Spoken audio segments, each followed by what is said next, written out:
Hello everyone and welcome to this video. I will share with you how you can cancel your Scentbird subscription.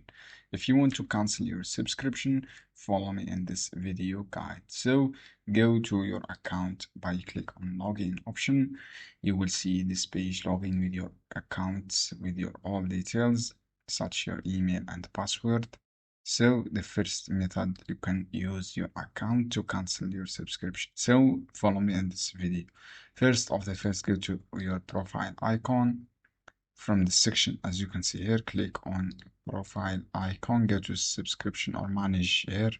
Click manage this option. From here, you can cancel your subscription successfully. Or you can use this option, friends. You have this option.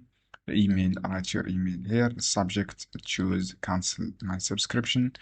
This is for the subject. Click cancel my subscription. And then from the description, write this simple message. I would you like cancel my Scentbird subscription. Please cancel my subscription and make sure I'm not charged by any future payment cycle. And then click submit. Just fill this information here and then click submit. From the subject, write cancel my subscription.